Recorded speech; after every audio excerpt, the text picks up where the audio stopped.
বাপের চোখে পানি, মেয়ের বিয়ের সরঞ্জাম যা কিছু ছিল উপহার দেওয়ার জন্য তার মেয়ের জামাইকে স্বর্ণ গয়না থেকে ফার্নিচার থেকে যা কিছু ছিল টাকা পয়সা সকল কিছু লুটপাট করে নিয়ে গেছে ডক্টর সুদী ইউনূসের প্রশাসন, পুলিশ প্রশাসন। তারা প্রথমে ডাকাত হিসেবে সেখানে নিয়ে যাওয়ার পথে যখন সাধারণ জনগণ এলাকাবাসী ধরে তখন তারা পুলিশ প্রশাসন হিসেবে তারা চিহ্নিত হয়। দেখতে থাকুন আর কিভাবে বাংলাদেশের প্রশাসন কিভাবে বাংলাদেশের সাধারণ জনগণদেরকে 5 আগস্টের পর থেকে রাজাকার বংশের সন্তানেরা যারা পুলিশ প্রশাসনের ভিতরে ইতিমধ্যে ঢুকে গেছে তারা কিন্তু একের পর এক বাংলাদেশের মানুষের সকল কিছু এভাবে কিন্তু লুটপাট করে নিয়ে যাচ্ছে। আর অন্যদিকে বাংলাদেশ সেনাবাহিনী ওয়াকারুজ্জামান সাহেব তিনি দায়িত্ব নিয়ে বসে আছেন, কারণ তার পরিবার শান্তিতে ঘুমাইতে পারতেছেন, নিরাপদে আছেন। তার জন্য ওয়াকারুজ্জামান সাহেবের কোনো মাথা ব্যথা নাই। ইতিমধ্যে আপনারা অনেকে শুনে ফেলছেন, দেখে ফেলছেন এই মেয়েটির মাও নেই, তিনি কিন্তু মা হারা একজন মেয়ে। বাবার স্বপ্ন ছিল, বাবা দীর্ঘদিন থেকে ভ্যান গাড়ি চালিয়ে ট্রাক চালিয়ে বিভিন্ন রাজমিস্ত্রি কাজ করে দীর্ঘদিন থেকে টাকা জমিয়ে মেয়ের বিয়ে দেওয়ার জন্য আয়োজন করে, আর নিমিষের মধ্যে রাতের অন্ধকারে তার মেয়ের বিয়ে সরঞ্জাম নিয়ে যায় এবং কি তার বাড়ির ভাঙচুর করে। ইতিমধ্যে আপনারা স্ক্রিনে সেই ভিডিওটা দেখতেছেন। দেখতে থাকুন প্রতিবেদন। আর জয় বাংলার সৈনিক ভাই বোনেরা দেশে প্রবাসে যেখানে থাকেন সর্বোচ্চ শেয়ার করেন। বাংলার মানুষ দেখতে হবে, জানতে হবে কারা বিগত 15 থেকে 16 বছর ভালো ছিল না। দেখতে থাকুন। আমি এই করে তোমরা কি করছো? আমার জীবনটা ধ্বংস করে দেবে। আমার মেয়ের বিয়ে করে দিলাম, আমার বাসিতে মেরে দিয়েছে।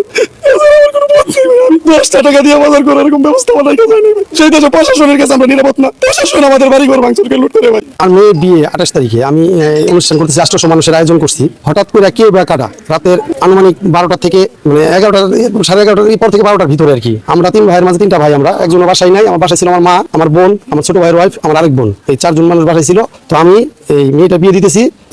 আমার ঘরে মেয়ের ইয়ে ছিল 5 লক্ষ টাকা, বিয়ের গরু কিনবো বাজার করার জন্য 5 লক্ষ টাকা ছিল, 4 ভরি স্বর্ণ মেয়ের দিয়ে দিতেছি। এবং যে ঘরের ফ্রিজ আসবাবপত্র যা ছিল এগুলাই ছিল। পরে কে বা কেরা এসে আগে আমার ঘরে বাসার ক্যামেরা ভাঙছে, সিসি ক্যামেরা ভাঙছে। ভাঙা গেট খুলে না দেখে উপর দিকে যাই আমার এই ঘর থেকে এগুলো নিয়ে গেছে। নিয়ে যাওয়ার পরে ওনারা নিয়ে যাচ্ছেন বাইরে জায়গা। আমার মা বোনেরা পিছে থেকে এই দিছে যে ডাকাত ডাকাত, আমার বাড়ি চিন্তাই হয়ে গেল ডাকাত। এলাকার জনগণ বা এলাকার ছোট ভাই বাতারা ই করে ধরে ওনাদের মারধর করছে। মারধর করার পর বলতেছে ওনারা প্রশাসন। কিন্তু এই প্রশাসন আগে পরিচয় দিলে কি ভাই আমার এই ক্ষতিটা হইতো ভাই? আমি একদম গরিব ঘরের একটা ছেলে ভাই। আমি এই করে তোমরা কি করছো? আমার জীবনটা ধ্বংস করে দেবে। আমার মেয়ের বিয়ে করে দিলাম, আমার বাসিতে মেরে দিয়েছে।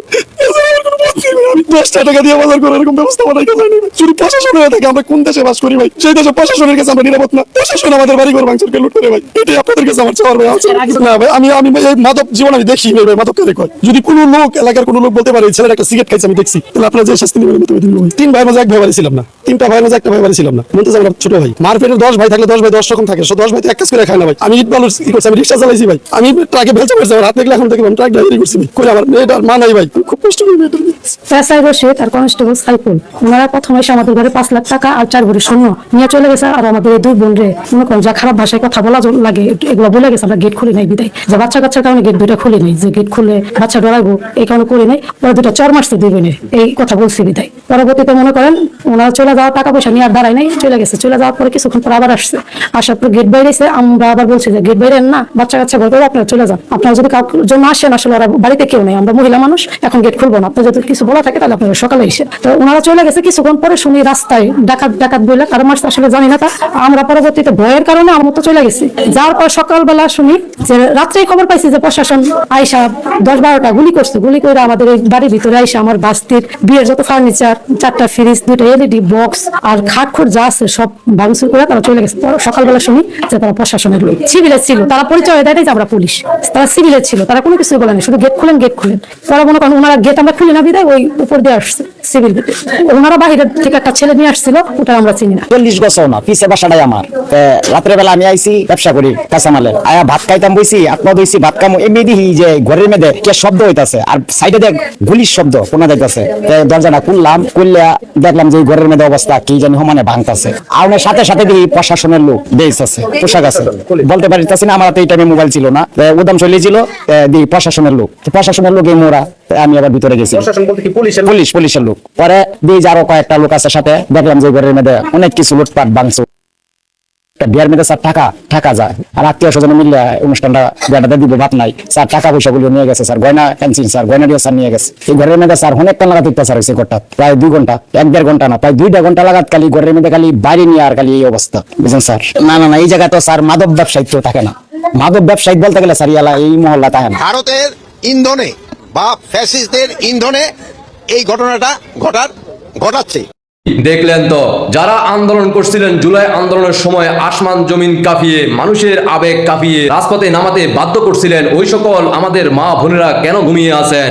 একের পর এক বাংলাদেশে ধ্বংস হচ্ছে, আপনাদের চোখে কি দেখা যায় না? নাকি আপনারা এখন ঘুমিয়ে আছেন?